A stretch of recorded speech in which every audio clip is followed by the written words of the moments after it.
딩모니의 오디오 극장에 잘 오셨습니다. 어서 들어오시죠. 안녕하세요, 딩모니입니다. 오늘은요, 미국의 백악관 이야기를 해볼게요. 백악관은 미국의 대통령이 살고 있는 장소로서 그 기세와 힘을 갖고 있는 장소인데요. 근데 이 백악관이 다른 나라 군대에 의해서 딱 한번 불탄 적이 있습니다. 야, 충격적인 일이었죠.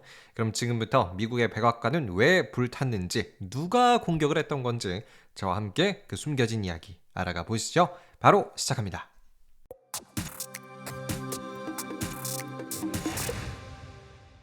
자, 결론부터 말씀드릴게요. 미국의 백악관에 불을 지른 거는 영국이었어요. 1812년 영국의 군대가 들어와서 미국의 수도 워싱턴 DC를 점령하고 미국 백악관에 불을 질렀습니다. 신기하죠? 왜냐하면 1812년에 미국이 영국이랑 전쟁을 한번 한 적이 있었는데요. 그때 불을 지른 거예요. 자, 어떻게 된 일인지 제가 조금 더 자세하게 들려드릴게요. 때는 1812년이에요. 아니, 조금 더 시간을 앞으로 거슬러서 한 1807년 정도로 가보죠. 이때 영국은 상당히 골치가 아팠을 때입니다. 왜냐하면 미국 때문은 아니었고 프랑스 때문이었어요. 이 당시 프랑스는 바로 그 유명한 나폴레옹이 있었을 때인데요. 이 나폴레옹의 프랑스는 유럽의 여러 나라들을 침공하면서 영토를 크게 늘리고 있었어요. 물론 영국도 나폴레옹의 타겟이 됐죠. 하지만 영국의 장점, 섬나라, 이거 아니겠습니까? 영국을 점령하려면 무조건 바다를 건너와야 하는데 영국은 또 바다에서 아주 잘 싸우죠. 그래서 때는 1805년에 영국은 나폴레옹의 해군을 격파하면서 그들의 나라를 지켜내요. 하지만 그렇다고 해서 나폴레옹이 영국에 대한 그 욕심을 완전히 포기했냐? 이것도 아니었습니다. 그는 그 야망을 접지 않았어요. 물론 다시 해군을 모아가지고 영국을 공격한 건 아니었고요. 오늘날로 비유하자면은 일종의 경제 제재를 했어요. 영국한테. 그러니까 영국이 섬나라라는 것을 역이용해가지고 대륙 봉쇄령을 발표했습니다.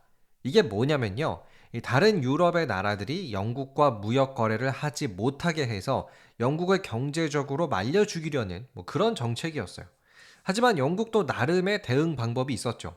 영국은 바다를 지배하고 있으니까 오히려 그 압도적인 해군을 바탕으로 해서 프랑스의 바다를 봉쇄하기 시작했어요. 아예 무력으로 프랑스 항구 도시들은 죄다 봉쇄하고 역으로 이제 프랑스를 압박해 나갔죠. 이 상황이 이제 1807년입니다. 영국과 나폴레옹의 프랑스가 으르렁대던 시기. 자, 근데 이때 미국은 어떻게 하고 있었을까요?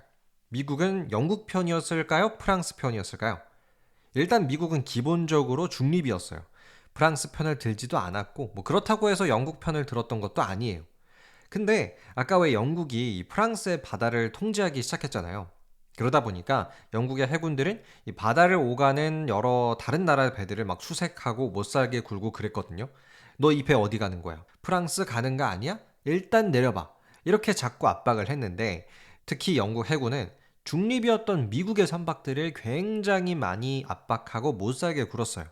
왜냐하면 종종 영국의 군인들이 미국인으로 위장을 해가지고 탈영을 하는 이런 좀 해프닝이 있었거든요. 둘 다 영어를 모국어로 쓰고 비슷하게 생겼으니까 가능한 일이었겠죠. 그래서 영국은 더더욱 미국의 배들을 샅샅이 뒤졌어요. 또 진짜 미국인인데 영국 군인들이 그냥 너 영국 군인이지 하면서 막 강제로 영국 군대로 끌고 가는 이런 일도 생겨요. 그래서 점점 이런 일이 반복되다 보니까 미국 정부 또한 영국에 대해서 이거는 좀 선 넘었지 하면서 반감을 가지게 됩니다. 그러다가 결정적으로는 어떤 사건이 생기냐면요. 미국이 이 당시쯤에 북아메리카 대륙에서 서부 개척을 할 때였거든요. 근데 그 과정에서 원주민들과 미국의 싸움이 좀 치열하게 계속됐어요. 근데 이 원주민들이 미국과 싸울 때 어디서 자꾸 최신식 무기를 좀 가져오는 거예요. 그래서 알고 봤더니 오늘날의 캐나다 있죠. 당시에는 영국령 북아메리카였는데 이 영국령 북아메리카가 원주민들에게 무기를 주고 있었습니다. 자, 이 무기로 미국이랑 싸우세요. 이렇게 무기를 계속 줬어요. 그래가지고 미국 내부의 여론이 이렇게는 승부가 안 난다. 차라리 지금 영국한테 선전포고를 하고 영국령 북아메리카까지 우리 미국이 차지해야 한다. 이렇게 여론이 모아졌어요. 그래서 진짜 1812년 당시 미국의 대통령 제임스 메디슨 대통령이 오늘날의 캐나다죠. 당시는 영국령 북아메리카를 차지하기 위해 전쟁을 시작했습니다. 이때 미국은 기세 좋게 올라가서 지금의 캐나다, 토론토까지 점령하는 데는 성공을 해요. 그리고 그 당시 최대의 도시 몬트리올까지 공격을 했었는데 여기는 정복에 실패합니다. 자, 이렇게 미국이 영국령 북아메리카를 공격하고 있을 때 나폴레옹과의 전쟁을 어느 정도 마무리한 영국의 정규 군대가 미국의 이제 본토를 공격해요. 그리고 미국의 수도 워싱턴 DC를 점령해버리고 백악관을 이때 불태웁니다. 미국의 입장에서는 굉장히 굴욕적인 사건이죠.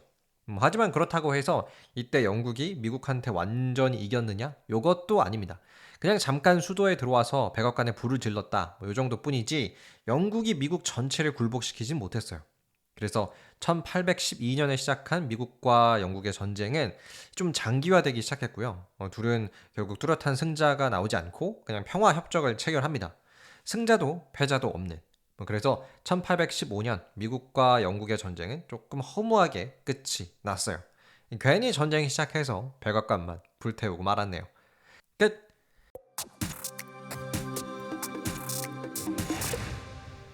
네, 오늘은 미국의 백악관이 불탔던 미국과 영국의 전쟁 이야기 들려드렸는데요. 미국은 사실 이때를 기점으로 해서 영국에 대한 어느 정도의 열등감을 극복할 수 있었다고 해요. 자신들의 힘으로 나라를 지킨 거니까 굉장히 자부심을 갖고 있을 수 있었겠죠. 자, 그럼 오늘의 이야기는 여기서 마치겠습니다. 여러분은 오늘의 이야기 들으시면서 어떤 생각을 하셨는지 댓글 남겨주시고요. 재밌게 들으셨다면 구독과 하트도 꼭 눌러주세요. 저는 더 재미나고 신기한 이야기로 여러분과 함께 하도록 하겠습니다. 감사합니다. 안녕히 계세요.